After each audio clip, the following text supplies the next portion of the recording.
Bismillahirrahmanirrahim. Alhamdulillah, puji syukur kita haturkan kehadirat Allah. Allah jadikan kita sebagai hambanya yang beriman dan peduli dengan pendidikan tentang agama untuk putra-putri kita. Dan sore ini di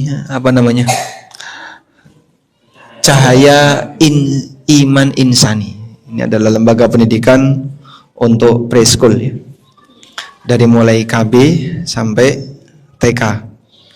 Kita dikumpulkan oleh Allah untuk sama-sama belajar bagaimana bisa memberikan pendidikan yang baik bagi anak-anak kita.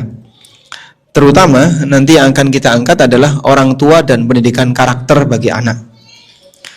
Bapak Ibu yang dimuliakan Allah Subhanahu wa taala, memang berbicara tentang masalah parenting, tentang masalah bagaimana membangun karakter bagi anak dan peran orang tua dalam membangun karakter bagi anak. Mungkin ini bukan tema yang baru bagi Anda. Namun nanti kita akan berikan sedikit catatan berkaitan dengan masalah orang tua menerima takdir. Kalau ada sisi kegagalan ketika seseorang mengharapkan anak yang baik, namun Allah Subhanahu wa taala berkehendak yang berbeda. Dan yang kedua adalah bagaimana upaya sederhana yang bisa dilakukan oleh orang tua untuk bisa mendapatkan anugerah anak yang baik. Yang pertama, kita mau mengkaji dari sisi takdir terlebih dahulu. Pembahasan dari sisi takdir ini akan membuat seorang mukmin jadi lebih menerima ketika ada sesuatu yang tidak dia sukai menimpa dirinya. Karena di antara manfaat orang yang belajar takdir, dia bisa menyadari ini semuanya tidak keluar dari kehendak Allah. Ini semuanya sudah ditetapkan oleh Allah. Sehingga apapun usaha manusia, kalau Allah berkehendak lain, dia tidak akan mendapatkan sebagaimana yang dia inginkan. Kita semuanya menghendaki bisa memiliki keturunan yang baik, anak yang saleh, anak yang bisa bermanfaat bagi keluarga maupun masyarakat. Namun kenyataannya tidak semua harapan itu terwujud. Allah Subhanahu wa taala menyebutkan dalam Al-Qur'an beberapa contoh orang saleh tapi keturunannya bermasalah. Sebagaimana pula ada orang yang bermasalah tapi keturunannya orang soleh. Inilah bagian dari kuasa Allah Subhanahu wa ta'ala. Sehingga tidak ada rumus orang baik pasti punya keturunan baik, orang jahat pasti punya keturunan jahat. Kepastian seperti itu nggak berlaku. Karena sepanjang perjalanan sejarah manusia, ada orang baik tapi menghasilkan keturunan yang nggak baik. Sebagaimana pula ada orang yang jahat tapi dia bisa menghasilkan keturunan yang baik. Dan kondisi semacam ini termasuk di antara sifat Allah yang Allah Subhanahu wa taala tegaskan di beberapa ayat dalam Al-Qur'an. Allah taala berfirman, "Tukhrijul hayya minal mayyiti wa tukhrijul mayyita minal hayy." Engkau ya Allah mengeluarkan yang hidup dari yang mati, dan Engkau mengeluarkan yang mati dari yang hidup. Artinya Allah kuasa untuk melahirkan orang baik dari orang yang jahat, sebagaimana Allah kuasa untuk memunculkan orang yang jahat dari orang yang baik. Tukhrijul hayya minal mayyit wa tukhrijul mayyita minal hayy. Di ayat yang lain Allah mengatakan mukhrijul hayya minal mayyit wa mukhrijul mayyiti minal hayy. Dia yang mengeluarkan orang yang hidup dari orang yang mati. Dia yang mengeluarkan orang yang mati dari yang hidup. Apa makna mengeluarkan yang mati dari yang hidup dan mengeluarkan yang hidup dari yang mati? Al-Hafidh Ibnu Katsir rahimahullah dalam tafsir beliau menjelaskan mengeluarkan yang hidup dari yang mati ini ada beberapa makna. Makna yang pertama adalah Allah mengeluarkan tanaman dari biji. Biji itu mati sehingga biji ini tidak bergerak, biji ini tidak tumbuh, biji ini tidak berkembang. Maka selama biji ini dibiarkan sebagai biji dan tidak dihidupkan oleh Allah, dia hanya bentuknya seperti itu. Berbeda ketika biji ini mengeluarkan calon tumbuhan. Maka dia akan semakin besar, bahkan sampai menghasilkan biji yang baru. Maka dari biji ini muncullah makhluk yang hidup. Allah mengeluarkan yang hidup dari yang mati. Dan juga Allah mengeluarkan yang mati dari yang hidup. Tumbuhan tadi menghasilkan biji, dan biji ini mati walaupun tumbuhannya hidup. Ini makna yang pertama. Makna yang kedua adalah Allah mengeluarkan binatang dari telur, sebagaimana Allah mengeluarkan telur dari binatang. Di posisi telur dia mati, tapi ketika menjadi binatang dia bisa hidup. Dan ada makna yang ketiga. Allah mengeluarkan yang hidup dari yang mati. Hidup di sini maksudnya adalah hidup hatinya, dan mati berarti mati hatinya. Orang yang hidup hatinya adalah orang mukmin, sedangkan orang yang mati hatinya adalah orang kafir. Allah kuasa untuk mengeluarkan orang mukmin dari keturunan orang kafir, sebagaimana dia kuasa untuk mengeluarkan orang kafir dari keturunan orang mukmin. Sehingga kuasa Allah Subhanahu wa ta'ala, ada hamba yang terlahir dari lingkungan yang baik tapi dia jahat. Sebaliknya ada hamba yang baik, dia muncul dari lingkungan yang jahat. Sebagai contoh, orang kafir menghasilkan keturunan yang mukmin. Contohnya apa, Pak? Nabi Ibrahim terlahir dari bapak yang kafir. Bapaknya Nabi Ibrahim dia musyrik, sehingga Nabi Ibrahim pernah sampai dialog dengan bapaknya. Allah Subhanahu wa taala mengatakan, "Wa idz qala Ibrahimu li abihi Azara atattakhidhu asnaman aliha." Ingatlah ketika Ibrahim berkata kepada ayahnya Azar, "Atattakhidhu asnaman aliha?" Apakah engkau akan menjadikan berhala-berhala ini sebagai Tuhan?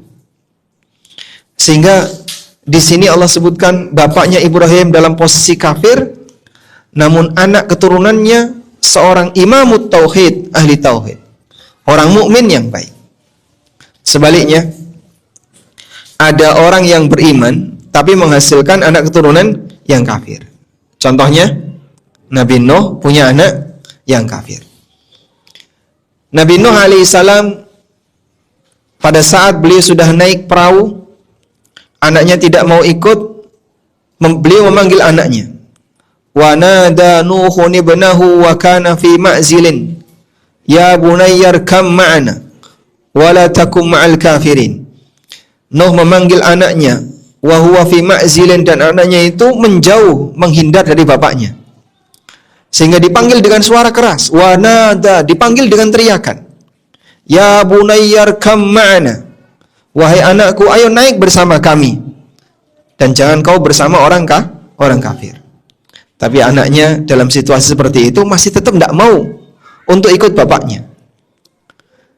Maka dari sini kita bisa mendapatkan pelajaran. Allah Subhanahu wa ta'ala Maha Kuasa untuk memunculkan antara orang tua dengan anak yang kondisinya berseberangan. Orang tuanya baik, anaknya jahat, atau orang tuanya jahat, anaknya baik. Karena itulah hidayah bukan warisan, sebagaimana ilmu juga bukan warisan, tapi diberikan oleh Allah Subhanahu wa ta'ala kepada siapa saja di antara hambanya yang dia kehendaki. Sehingga kalaupun misalnya ada di antara kita yang sudah berusaha sekuat tenaga, semua cara sudah kita lakukan, bagaimana caranya untuk bisa mendidik anak itu dengan penuh maksimal, dengan baik, tapi kok ternyata tidak sesuai harapan. Aku sudah berusaha mendidik anakku, tak taruh di lembaga pendidikan Islam, kemudian saya juga sudah membiayai seluruh kebutuhan dia ketika belajar, apapun yang dia butuhkan saya penuhi, tapi kenapa ya Pak Ustadz, besar-besar kok orangnya jadi kayak gini? Dulu waktu masih di pondok dia masih bisa dikendalikan, begitu dia kuliah sekarang jadi liar. Padahal bapak ibunya orang baik, ahli dalam agama misalnya, tapi ternyata anaknya seperti itu. Kita tidak boleh menyalahkan, oh pasti ini ada yang masalah dari orang tuanya. Tidak ada masalah pada Nabi Nuh alaihissalam ketika beliau memiliki anak yang kafir. Sebagaimana tidak ada masalah pada diri Ibrahim alaihissalam ketika beliau punya orang tua yang kafir. Sebab ada usaha, ada hasil. Dan tidak semua usaha manusia itu bisa mewujudkan hasil seperti apa yang dia harapkan. Nah, pendekatan takdir seperti ini manfaatnya dari dua sisi. Pertama adalah dari pelakunya. Kalau misalnya ada salah satu di antara kita yang mengalami seperti itu, bapak ibunya orang soleh dan sudah berusaha untuk mendidik anaknya dengan baik, bukan membiarkan anaknya, sudah berusaha memantau pendidikan agama anaknya, tapi ternyata anaknya rusak misalnya. Maka yang bersangkutan kita kasih motivasi, kita hanya bisa usaha. Tapi yang menentukan hasil adalah Allah Subhanahu wa taala. Sehingga jangan terlalu putus asa, bahkan sampai suudzon kepada Allah. Ternyata selama ini usaha saya tidak dikabulkan oleh Allah, gagal, Allah tidak berpihak pada saya dan seterusnya. Karena yang namanya hasil belum tentu sejalan dengan usaha. Sisi yang kedua adalah komentar dari orang lain. Jangan sampai orang lain memberikan komentar disebabkan karena keberadaan anak bermasalah. Oh, berarti ini pasti orang tuanya nggak benar. Orang tuanya pasti punya dosa tersembunyi. Punya ini. Dari mana kamu tahu? Ketika kamu tidak tahu, kembalikan kepada hukum asal. Bahwasanya ini semuanya adalah bagian dari ujian yang diberikan oleh Allah Subhanahu wa taala kepadanya. Baik. Inilah pendekatan pertama yang perlu disadari oleh setiap orang tua. Bahwa dalam aktivitas apapun yang kita lakukan dalam mendidik anak, Anda perlu menyadari itu hanya di ranah usaha. Tapi untuk hasil semuanya kembali kepada Allah Subhanahu wa taala. Maka tidak ada istilah kok bisa ya si A itu jadi ustadz, si A itu jadi ulama. Apakah dia memang punya garis ulama? Karena sebagian orang punya pemahaman seperti itu. Biasanya orang itu jadi ulama sebab dia punya garis keturunan ulama. Mungkin dulu simbah-simbahnya dulu pernah ada yang jadi ulama. Apakah bisa Allah Subhanahu wa taala menjadikan sosok jadi ulama walaupun tidak punya garis keturunan ulama? Sangat bisa. Sebab yang namanya status ilmu, hidayah bukan warisan. Kalau harta dan kekayaan ini bisa turun ke anaknya. Tapi kalau ilmu belum tentu bisa turun ke anak. Maka Anda bisa lihat banyak sekali nama ulama tapi mereka tidak punya anak yang statusnya sama seperti bapaknya. Sehingga misalnya saya tanya, siapa nama anaknya Imam Syafi'i yang jadi ulama? Enggak ada. Ada tuh enggak ada.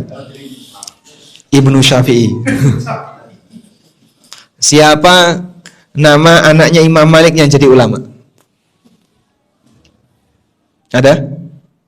Kalau Imam Ahmad kan ada ya, Abdullah bin Imam Ahmad. Itu termasuk ulama, Saleh juga termasuk ulama. Tapi kalau Imam Malik, Imam Syafi'i, kita mungkin nggak mendengar nama dari anak Imam Malik atau anak Imam Syafi'i yang jadi ulama. Termasuk misalnya yang belakangan. Siapa nama anaknya Syekh bin Bas yang jadi ulama? Ada? Ada Syekh Ahmad, tapi beliau tidak termasuk sosok yang banyak bicara masalah agama, walaupun ya sering jadi referensi untuk dapat cerita tentang Syekh bin Bas. Termasuk juga Syekh Albani. Sehingga ilmu beliau justru banyak diteruskan oleh murid-muridnya, bukan oleh anaknya. Imam Malik bin Anas rahimahullah, beliau pernah melihat anaknya itu main merpati. Anaknya membawa burung merpati untuk dibuat mainan. Ya mungkin seperti remaja-remaja di zaman kita yang suka dolanan burung merpati. Begitu beliau melihat itu, beliau langsung mengatakan, Alhamdulillahilladzi lam yaj'alil ilma mirathan. Segala puji bagi Allah di mana Dia tidak menjadikan ilmu agama itu sebagaimana layaknya warisan. Sehingga nggak ada jaminan kalau kemudian bapaknya ulama kibar, punya banyak ilmu, anaknya juga akan mendapatkan yang sama.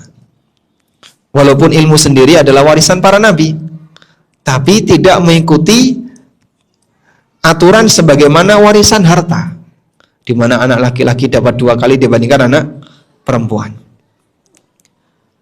Keturunan Syekh Albani yang jadi ulama justru anak perempuannya, Syekhah Sukainah. Itu salah satu di antara syekhah yang beliau banyak menulis berkaitan dengan masalah ilmu agama, dan beliau banyak yang menyampaikan keterangan-keterangan dari bapaknya. Baik, dari sinilah sekali lagi kita mendapatkan pelajaran tentang masalah takdir, bahwa tidak semua kerja orang tua menghasilkan sebagaimana apa yang diharapkan.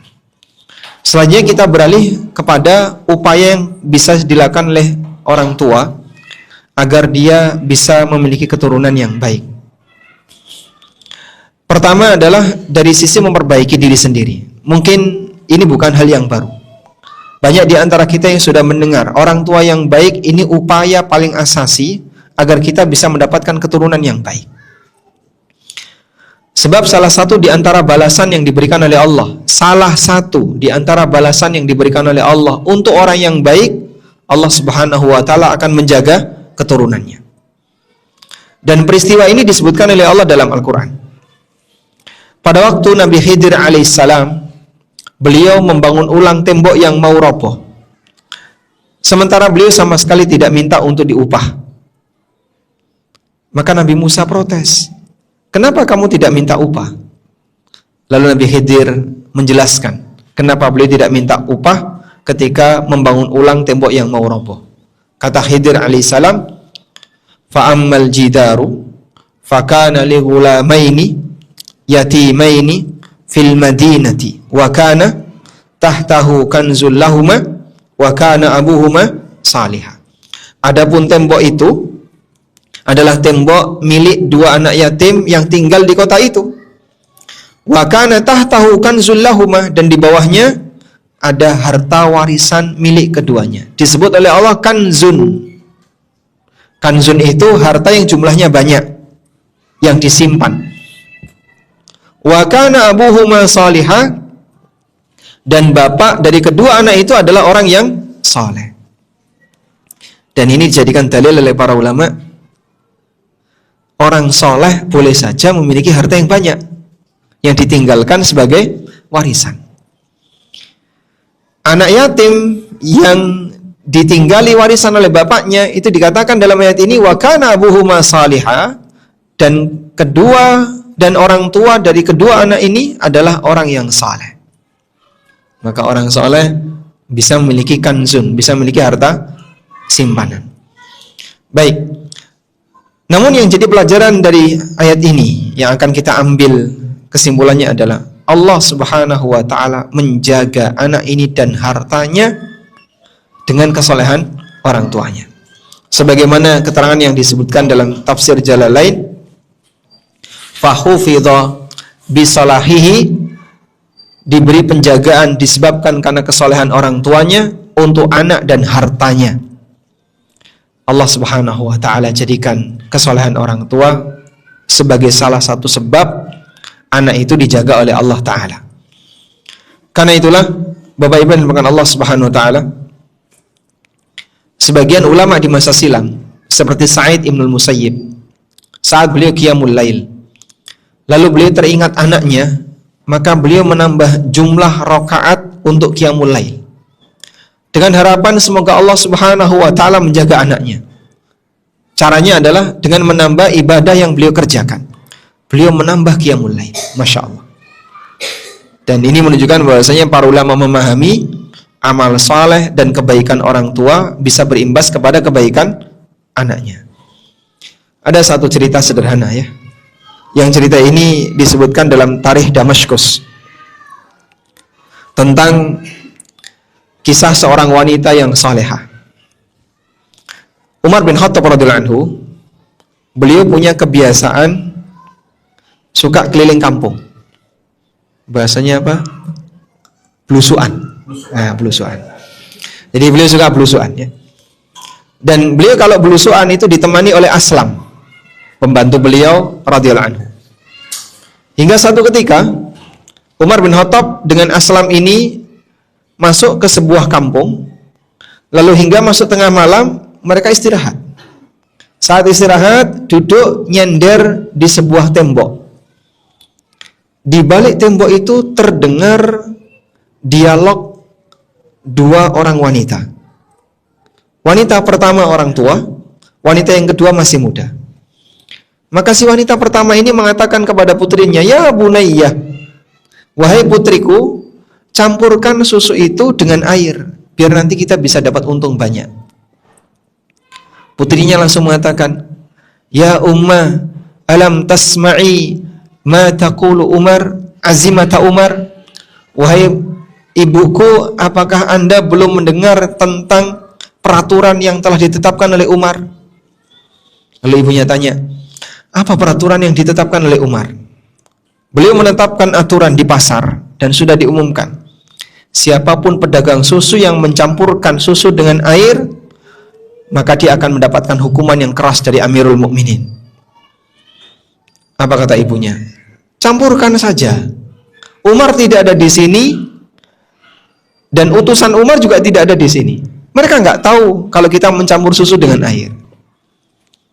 Kemudian putrinya ini mengatakan, "Illam yasma' Amirul Mukminin, fa inna Rabba Amirul Mukminin yasma'." Kalau Amirul Mukminin tidak mendengar, tapi Tuhannya Amirul Mukminin mendengar. Aku tidak mau melakukannya. Umar bin Khattab radhiyallahu anhu mendengar obrolan itu. Beliau langsung makdek. Makdek itu bahasa Indonesianya apa ya? Beliau langsung terkejut. Masa terkejut, Pak? Langsung Umar terkesan dengan obrolan itu. Kemudian beliau minta kepada Aslam, "Aslam, kamu kenali ini ada di kampung mana? Dan tandai pintu rumahnya." Akhirnya oleh Aslam ditandai diam-diam. Kemudian mereka berdua pulang. Keesokan harinya Umar bin Khattab radhiyallahu anhu minta kepada Aslam, "Aslam, tolong kamu cek rumah itu. Dan siapa dua wanita yang ngobrol tadi malam?" Akhirnya Aslam berangkat ke kampung tersebut dan beliau mendatangi pintu rumah yang sudah ditandai. Akhirnya diperiksa, tanya-tanya sama tetangga. Ternyata di rumah itu isinya dua orang wanita, yang satu ibunya sudah tua dan yang satu seorang anak gadis. Dan di rumah itu tidak ada lelaki. Spontan Amirul Mukminin langsung menawarkan kepada putra-putranya, "Siapa di antara kalian yang butuh seorang istri, akan segera aku nikahkan."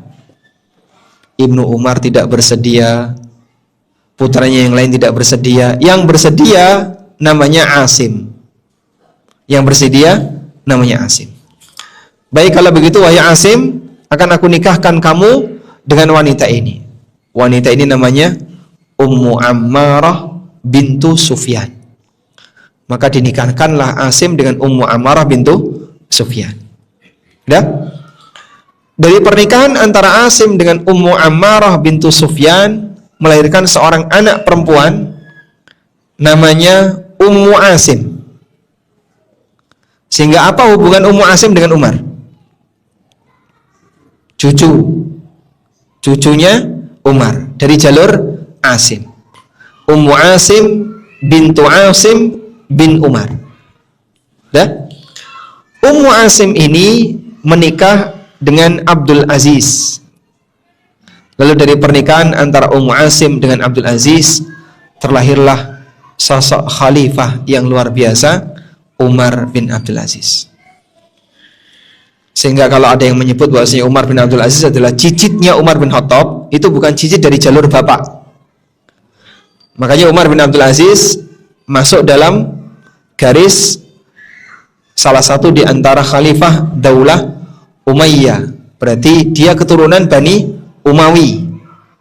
Bani Umawi. Sementara Umar bukan Bani Umawi. Umar baninya apa? Bani Adawi. Umar bin Khattab Al-Adawi, Bani Adi. Umar bin Khattab dari Bani Adi, bukan dari Bani Umayyah. Kok bisa Umar bin Abdul Aziz yang merupakan cicitnya Umar menjadi khalifah dalam Daulah Umayyah? Karena bapaknya Umayyah. Abdul Aziz ini Umayyah, Umar bin Abdul Aziz. Baik. Dan para ulama menjelaskan, ada satu pelajaran berharga yang bisa kita ambil di sini. Bahwa terkadang Allah Subhanahu wa taala memberikan balasan bagi kesolehan seorang hamba dengan Allah lahirkan keturunan yang baik. Itu bukan langsung di bawahnya, tapi mungkin cucunya, mungkin cicitnya. Bukan langsung anaknya. Dan bisa jadi yang bersangkutan tidak melihat langsung keturunan yang baik itu. Karena tidak semua balasan itu ditampakkan oleh Allah Subhanahu wa taala. Ada balasan yang baru muncul setelah orangnya meninggal dalam kurun waktu yang sangat lama. Harapan Nabi Ibrahim alaihissalatu wassalam dikabulkan oleh Allah setelah ribuan tahun. Apa harapan beliau? Rabbi ja'al hadzal balada aminan. Beliau pernah berdoa kepada Allah agar di tengah penduduk Mekah Allah mengutus salah satu orang yang nanti akan mengajarkan kepada mereka. Wa ba'ats fihim, Allah Subhanahu wa taala, atau Nabi Ibrahim berdoa kepada Allah Subhanahu wa taala, wa ba'ats minhum rasulan yatlu alaihim ayatika wa yu'allimuhumul kitaba wal hikmah wa yuzakkihim. Utuslah dari tengah mereka seorang rasul yang nanti akan mengajarkan Alkitab. Doa Nabi Ibrahim yang diucapkan ribuan tahun yang lalu baru diwujudkan oleh Allah dengan datangnya Nabi Muhammad sallallahu alaihi wasallam. Kurun waktunya berapa lama itu, Pak? Wallahu a'lam. Tidak ada yang tahu kecuali Allah. Yang jelas sangat lama. Tapi baru muncul setelah ribuan tahun. Maka mungkin misalnya ada di antara kita yang punya harapan besar, punya anak soleh, banyak berdoa untuk agar kita bisa memiliki anak soleh. Sampai keturunan generasi pertama belum ada yang kelihatan. Saya itu pengen ada anakku yang jadi ulama, tapi kok kabeh rane jadi ulama. Yang satu anggota DPR, yang satu menteri, yang satu apalagi direktur Pertamina. Kok nggak ada yang jadi ulama? Belum waktunya. Bisa jadi di keturunan berikutnya, kok belum ada cucuku ya, belum kelihatan. Sampai akhirnya orang yang meninggal, baru Allah Subhanahu wa taala datangkan di keturunan berikutnya. Masya Allah. Demikianlah balasan yang diberikan oleh Allah Subhanahu wa taala. Tidak selamanya balasan itu didatangkan oleh Allah seketika dan bisa dilihat langsung oleh orang yang memohon kepada Allah, oleh orang yang berdoa.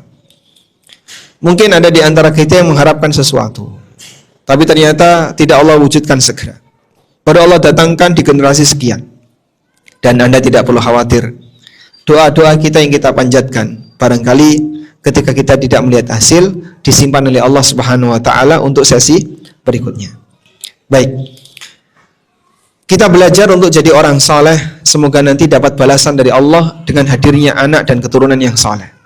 Kita belajar jadi orang baik, semoga nanti bisa menghadirkan orang yang baik. Dan demikian seterusnya. Selanjutnya, upaya yang kedua yang bisa kita lakukan adalah upaya memberi pengaruh kepada kanan kiri kita. Memberi pengaruh ada dua yang bisa kita lakukan. Pertama adalah pendidikan, dan yang kedua adalah doa. Pendidikan yang diberikan oleh orang tua kepada anaknya batasnya sampai kapan? Sampai orang tuanya mati. Itulah yang dicontohkan oleh Nabiullah Ibrahim alaihissalatu wassalam dan Nabi Yakub yang Allah sebutkan dalam Al-Quran. Wa wassa biha Ibrahimu banihi wa Yaqubu ya baniya innallaha astafa lakumuddin fala tamutunna illa wa antum muslimun.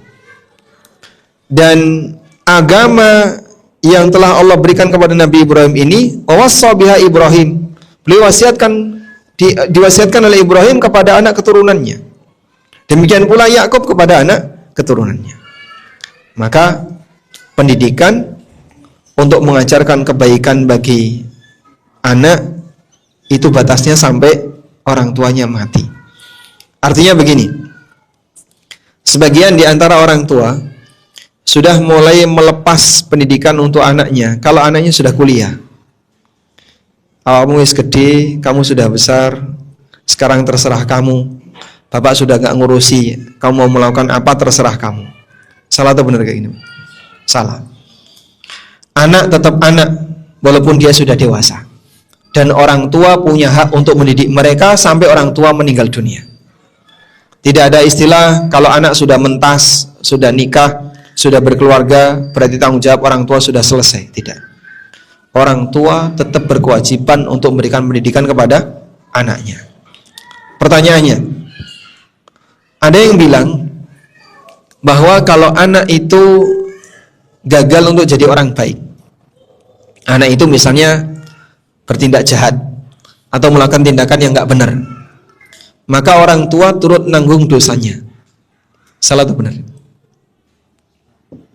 Ya? Salah atau benar? Kalau anak berbuat maksiat, orang tua turut nanggung dosanya. Salah atau benar? Hah? Baik. Kita diajarkan satu prinsip dalam Al-Quran, dan ini banyak kaidah dalam Al-Quran. Wala taziru waziratun wizra ukhra. Seseorang tidak nanggung dosa orang lain. Kaidah ini kan kaidah bagus dalam Al-Quran, karena diulang-ulang oleh Allah Subhanahu wa taala. Kalimat wala taziru waziratun wizra ukhra ini ada banyak dalam Al-Quran. Baik. Sehingga nggak ada ceritanya suami nanggung dosa istri, anak nanggung dosa orang tua, atau orang tua nanggung dosa anak, kiai nanggung dosa masyarakat, nabi nanggung dosa umat. Nggak ada. Itu semuanya salah. Bahkan kaidah ini juga ada dalam kitab-kitab sebelumnya. Allah Subhanahu wa taala berfirman, "Al-am lam yunabba bima fi suhufi Musa wa Ibrahim alladhi waffa alla taziru waziratun wizra ukhra wa laysa lil insani illa ma sa'a." Apakah belum pernah diberitakan kepada mereka bima fi suhufi Musa, isi dari suhufnya Musa, wa Ibrahim alladhi waffa, dan isi dari suhuf Ibrahim yang telah memenuhi komitmennya, alla taziru waziratu wizra ukhra, tidak ada orang yang menanggung dosa orang lain. Maka keyakinan orang Nasrani yang mengatakan bahwasanya Yesus menanggung dosa seluruh umat manusia, ini bertentangan dengan kaidah yang ada dalam suhuf Musa dan Ibrahim. Dan Injil itu sejalan dengan Taurat dan kitab-kitab sebelumnya, karena sifat Injil itu wa musaddiqan lima baina yaday minal kitab, membenarkan kitab-kitab sebelumnya. Baik. Karena itulah kita tidak punya pemahaman, tidak boleh punya pemahaman bahwa orang tua nanggung dosa anak. Kecuali jika ada anak berbuat salah, orang tuanya mendiamkan, padahal dia punya kemampuan untuk mengingatkan. Maka dalam kondisi ini orang tua berdosa bukan karena nanggung dosa anak, tapi orang tua berdosa karena meninggalkan kewajiban amar ma'ruf nahi mungkar. Baik. Nah, pendidikan yang diberikan oleh orang tua ini kalau bisa buat pendidikan yang sangat berkesan. Berkesan sehingga membuat anak itu selalu ingat orang tuanya pada saat dia ingin melakukan penyimpangan. Dan itu akan bisa lebih memberikan pengaruh dibandingkan sebatas pendidikan yang sifatnya sementara dan tidak berkesan. Nah, contoh pendidikan yang berkesan ini dialami oleh Nabi Yusuf alaihissalam. Nabi Yusuf itu berada di sebuah tempat jauh dari orang tuanya, jauh dari keluarganya. Beliau nggak tahu ada di mana, tapi yang jelas beliau jauh dari lingkungan asalnya, dan kanan kirinya adalah orang-orang kafir. Saat beliau diajak untuk berzina oleh istri Al-Aziz, apa yang terjadi? Walaqad hammat bihi wa hamma biha laula arra'a burhana rabbi kadzalika linasrifa anhu su'a wal fahsya. Normalnya seorang lelaki, wanita ini menggoda Yusuf Dikatakan oleh Allah dalam Al-Quran, wa ghallaqatil abwaba wa qalat haytalak. Dia menutup semua pintu. Lalu dia memanggil Yusuf, haytalak, ayo ke sini. Imam Ibnu Utsaimin rahimahullah ketika menafsirkan ayat ini beliau mengatakan, wa qad ta'arrat. Wanita ini sudah telanjang, Pak. Dalam posisi siaga untuk berbuat zina. Sehingga nggak mungkin wanita ngajak zina kok pakaiannya menutup aurat gitu. Apalagi pakai niqab, kan nggak mungkin. Dia dalam posisi siaga untuk berbuat zina. Qad ta'arrat, dia sudah telanjang. Normalnya seorang lelaki yang dia dewasa, punya syahwat, melihat seperti itu gimana? Dia punya hasrat. Allah Subhanahu wa taala kemudian mengatakan, walaqad hammat bihi wa hamma biha. Wanita ini punya ketertarikan dengan Yusuf dan Yusuf punya ketertarikan dengan wanita ini. Lalu apa yang terjadi?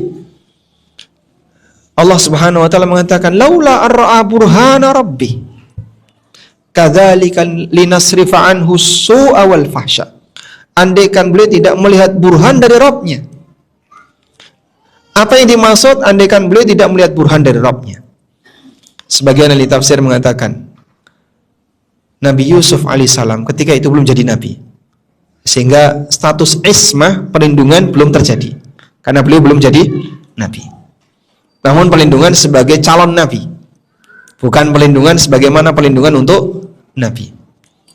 Laula ar-ra'a burhana rabbi, andaikan beliau tidak melihat burhan dari Rabb-nya. Burhan di sini adalah beliau melihat wajah bapaknya gigit jari. Beliau melihat wajah Yakub alaihissalam dalam posisi gigit jari, yang menunjukkan apa? Penyesalan dan sedih. Anaknya mengalami ujian yang demikian berat. Akhirnya ketika teringat wajah ayahnya seperti itu, beliau tinggalkan maksiat dan berusaha untuk bertahan jangan sampai berbuat maksiat. Wastabaqal bab wa qaddat qamisuhu min duburin wa alfaya sayyidaha ladal bab. Akhirnya mereka berdua berlomba untuk menuju ke arah pintu. Yusuf berusaha untuk lari ke arah pintu agar beliau bisa keluar. Wanita ini mengejar Yusuf ke arah pintu agar bisa mempertahankan pintu itu biar tidak terbuka. Sampai kemudian wanita ini menarik bajunya Yusuf hingga sobek. Makanya pada saat proses pembuktian, di sini kan masing-masing membela diri. Wanita ini membela diri, Nabi Yusuf alaihissalam sebagai pembantu beliau hanya bisa diam saja. Akhirnya saksi yang ada bukan saksi kejadian, tapi saksi ahli. Gimana saksi ahli ini bicara? In kana qamisuhu qudda min duburin fakadzabat wa huwa minas sadiqin. Wa in kana qamisuhu qudda min qubulin fasaddaqat wa huwa minal kadzibin. Kalau bajunya Yusuf sobek dari belakang, berarti wanita ini pembohong, wanita ini bohong dan Yusuf yang benar. Tapi kalau bajunya Yusuf sobek dari depan, berarti Yusuf yang dusta dan wanita ini yang benar. Ini saksi apa namanya? Saksi ahli. Dia tidak mengatakan, aku tahu bahwasanya pelakunya reka kejadiannya kayak gini. Dia tidak mengatakan demikian karena dia tidak ada di tempat kejadian. Tapi orang ini bicara sebagai saksi ahli. Dan beberapa cerita dalam Al-Quran ada saksi ahli yang berbicara seperti pada saat Nabi Musa alaihissalatu wassalam diadili di majelisnya Fir'aun. Ada salah satu di antara keluarga Fir'aun yang menyembunyikan imannya. Kemudian dia membela Musa untuk menjadi saksi ahli dalam peristiwa pengadilan itu. Tayyib.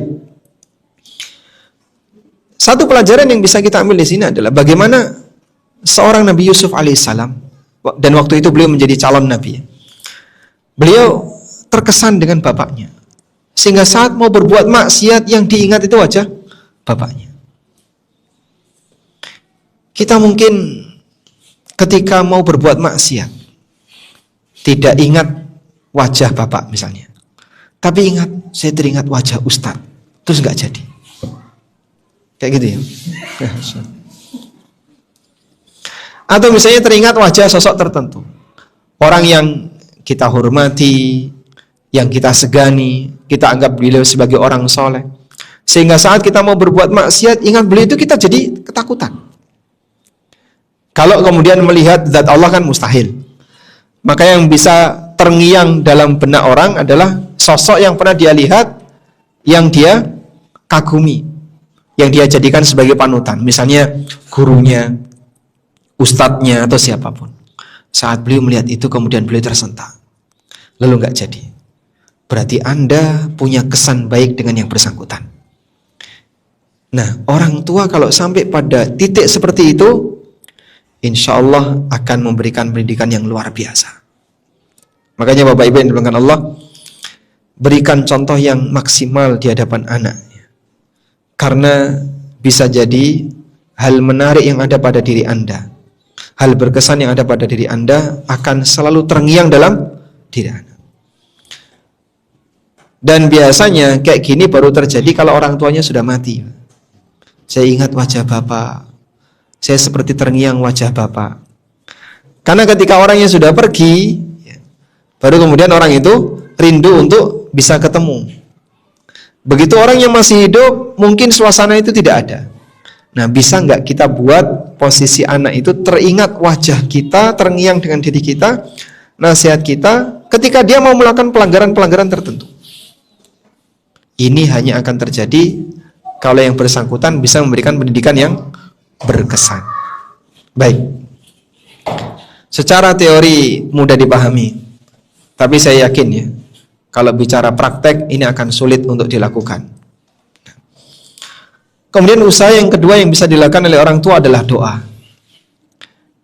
Yang bisa mengendalikan hati hamba hanya Allah Subhanahu wa taala. Karena itulah di antara doanya ibadur Rahman yang Allah sebutkan di akhir dari surat Al-Furqan, Rabbana hablana min azwajina wa dzurriyyatina qurrata a'yun waj'alna lil muttaqina imama. Mereka minta kepada Allah Subhanahu wa taala agar istrinya dan anak keturunannya dijadikan sebagai manusia qurratu a'yun, penyejuk pandangan jiwanya. Dan orang itu akan merasa sangat nyaman ketika keluarganya sejalan dengan apa yang dia yakini. Istri saya sejalan dengan akidah saya, kita punya manhaj yang sama, anak-anak saya juga sama. Bahkan dia akan lebih merasa bahagia ketika keturunannya punya prestasi yang lebih dibandingkan dirinya. Alhamdulillah anak saya hafid Quran walaupun bapaknya belum hafal Quran. Alhamdulillah anak saya bisa menghafalkan Quran walaupun bapaknya nggak bisa baca Quran. Tapi ketika ada suasana seperti itu, dia akan merasa sangat bahagia. Kita berdoa kepada Allah, memohon kepada Allah agar anak keturunan kita dijadikan sebagai orang yang menyejuk pandangan hati orang tuanya. Waj'alna lil muttaqina imama, dan jadikanlah kami imam bagi orang yang bertakwa. Pertanyaannya begini, menjadi imam bagi orang yang bertakwa, berarti makmumnya siapa? Orang bertakwa. Menjadi imam bagi orang yang bertakwa, berarti makmumnya orang yang bertakwa. Ya Allah, jadikanlah aku imam bagi orang yang bertakwa. Berarti kita jadi imam untuk makmum yang bertakwa. Kira-kira ini doa yang berlebihan atau tidak? Doa berlebihan atau tidak? Misalnya ya, Bapak berdoa kepada Allah, ya Allah jadikanlah aku orang yang paling kaya sedunia. Itu berlebihan atau tidak? Berlebihan ya? Siapa lu kan? Siapa kamu? Ngaca kamu. Masa tampang kayak gini jadi orang terkaya sedunia? Apakah doa seperti itu berlebihan? Berlebihan. Kenapa? Sebelumnya masalahnya, Ustaz. Hah? Sebelumnya masalahnya. Ya iya, berlebihan atau tidak? Kalau di sebelumnya ada. Kalau di sebelumnya ada. Masalahnya kan dunia ini banyak orang kaya, kan? Kalau minta kaya sebelumnya kaya nggak mungkin. Kayaknya nggak mungkin. Berdoa dengan kalimat yang berlebihan itu dilarang dalam agama. Allah Subhanahu wa taala, innahu la yuhibbul mu'tadin.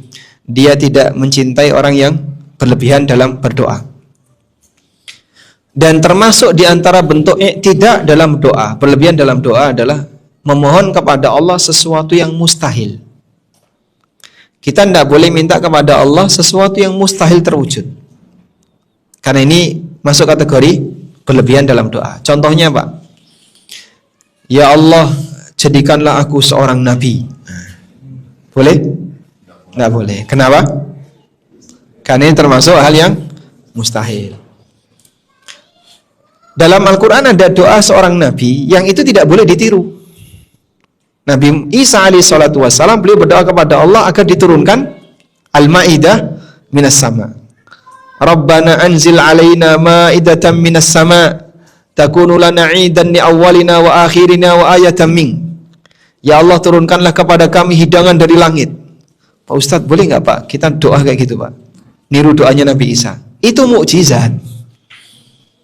Sehingga kalau kamu berdoa seperti itu ya masuk dalam kategori al-i'tida fid du'a, bersikap berlebihan dalam doa. Sebab itu mustahil untuk bisa dimiliki oleh manusia biasa. Lalu sekarang kembali kepada doa tadi. Waj'alna lil muttaqina imama, jadikanlah kami imam bagi orang yang bertakwa. Apakah ini termasuk doa yang berlebihan?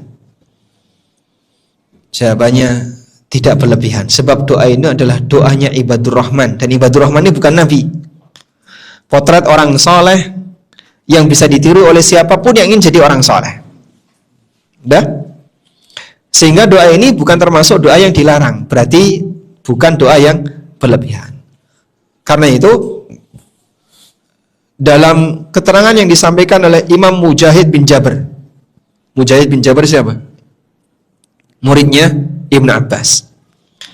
Beliau menafsirkan ayat ini dengan mengatakan wa ja'alna al-mu'tammina lil muttaqin. Jadikanlah kami orang yang bermakmum kepada orang yang bertakwa.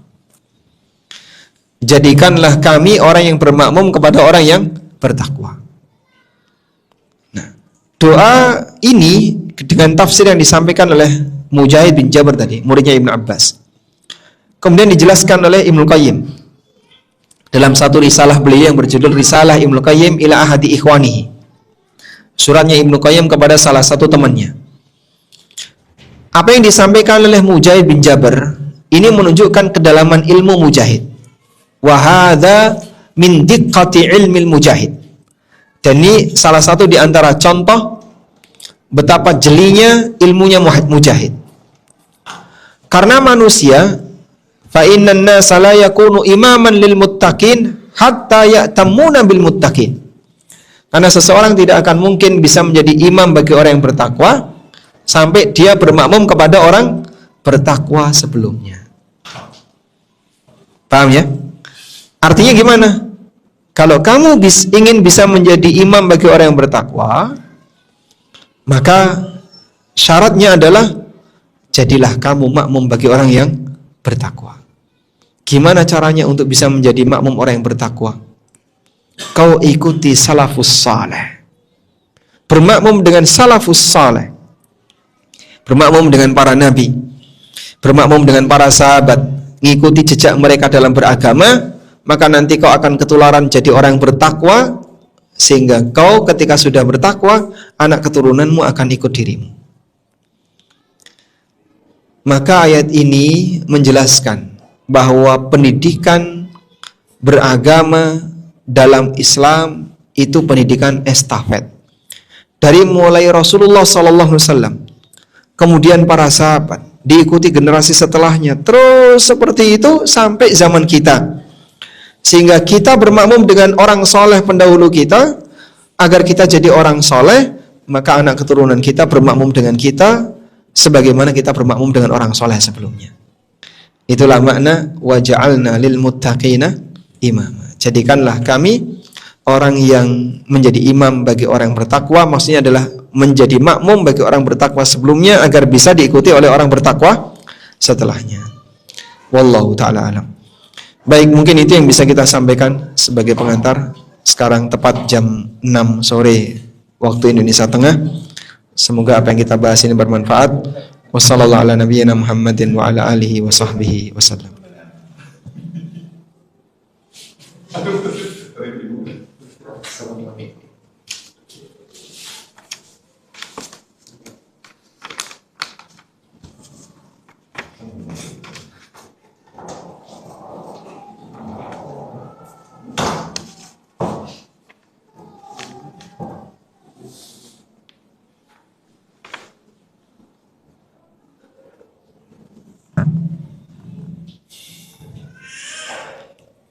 Ada pertanyaan.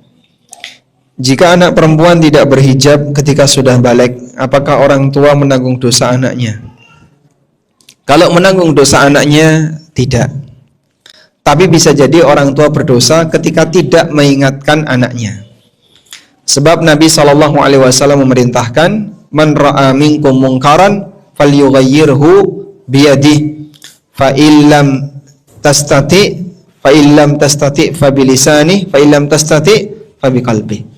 Siapa di antara kalian yang melihat kemungkaran, ubahlah kemungkaran itu dengan tangannya.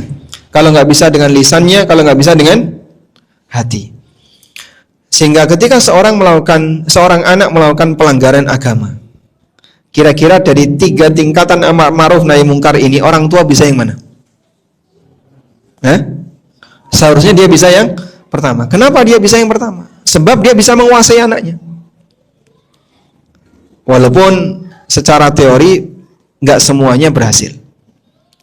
Minimal kalau bagian yang pertama ini tidak bisa. Wah, saya kalau maksa anak malah berantem, Pak. Dia lebih kuat daripada saya. Sehingga kadang anak malah melawan orang tuanya dan durhaka. Ya setidaknya dia sampaikan secara lisan. Dia sampaikan secara lisan peringatan kepada anaknya. Tapi kalau orang tuanya diam saja, tidak pernah mengingatkan pelanggaran yang dilakukan oleh anaknya, berarti dia tidak melaksanakan kewajiban amar ma'ruf nahi mungkar. Maka dosanya di bagian itu. Karena itu, pendidikan dengan prinsip amar ma'ruf nahi mungkar dimulai sejak anak di usia 7 tahun. Yang isinya perintah untuk salat. Nabi SAW mengatakan, muru auladakum bis salah wahum abna'u sab'in. Perintahkanlah anak-anakmu untuk salat ketika mereka di usia 7 tahun. Wadribuhum wahum abna'u ashrin. Dan pukullah mereka kalau mereka sudah berusia 10 tahun. Kalau ada anak usia 7 tahun ke atas, dia nggak salat, orang tuanya diam saja, anak ini berdosa atau tidak? Ada anak usia 7 tahun nggak sholat, tapi orang tuanya diam saja. Anak ini berdosa atau tidak? Kenapa?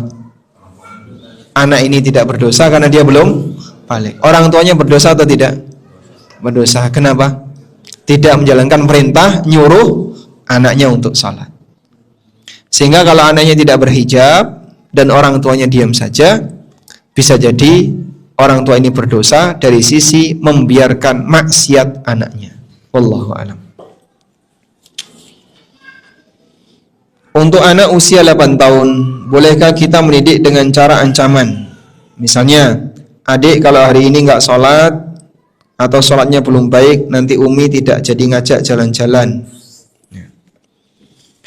Memang salah satu di antara bentuk pendidikan adalah dengan janji dan ancaman. Dan ancaman itu bisa bentuknya membatalkan janji. Salah satu di antara bentuk ancaman adalah membatalkan janji yang baik. Janji, dia akan memberikan sesuatu yang membahagiakan sang anak. Misalnya hadiah, dibelikan sesuatu, diajak jalan-jalan, dan seterusnya.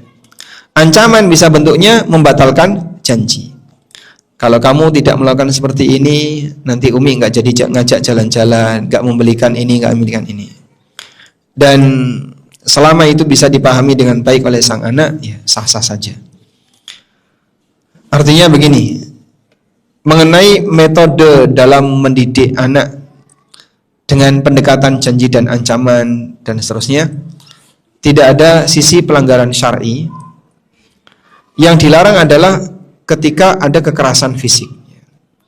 Karena anak ini tidak berdosa. Sehingga kalaupun dia misalnya melakukan kesalahan, memang itu sebuah kemungkaran, tapi dia belum saatnya untuk bisa menerima hukuman fisik. Oleh karena itu, jika hanya sebatas dihilangkan janji dan seterusnya, tidak masalah. Taqabbalallahu minna wa minkum wa taqabbalallahu minna wa minkum salihal a'mal. Bolehkah kita sebagai ibu lebih tegar mengerjakan agama, mengajarkan agama kepada anak laki-laki kita, yang terkadang menurut orang lain kita lebih galak, karena semua anak-anak laki-laki dan semuanya overaktif. Mohon doanya agar anak segera punya anak perempuan.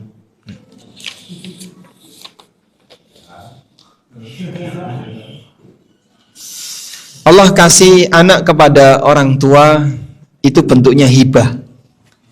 Allah berfirman, yahabu liman yasha'u inatsan wa yahabu liman yasha'u adz-dzukur au yuzawwijuhum dzukranan wa inatha. Allah memberikan hibah kepada siapa saja yang Allah kehendaki anak laki-laki, anak perempuan, dan Allah hibahkan kepada siapa saja yang Allah kehendaki anak laki-laki. Allah sebutkan perempuan dulu baru laki-laki. Ada satu keterangan yang disampaikan oleh Ka'ab bin Murrah.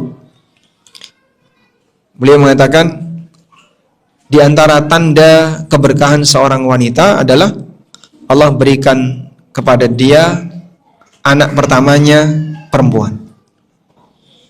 Karena Allah Subhanahu wa taala sebutkan perempuan terlebih dahulu baru laki-laki. Yahabu liman yasha'u inatsan wa yahabu liman yasha'u adz-dzukur. Allah menghibahkan kepada siapa saja yang Allah kehendaki anak perempuan, dan Allah hibahkan anak laki-laki. Karena anak itu hibah, maka Allah kasih anak kepada hamba tanpa syarat apapun. Sebagaimana hibah. Hibah itu pemberian tanpa syarat.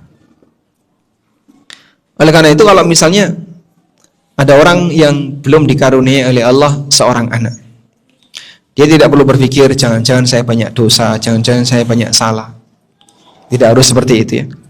Sebagaimana ada orang yang diberi karunia oleh Allah anak yang baik, bukan berarti karena kehebatan dan jasa orang tuanya, karena anak itu hibah.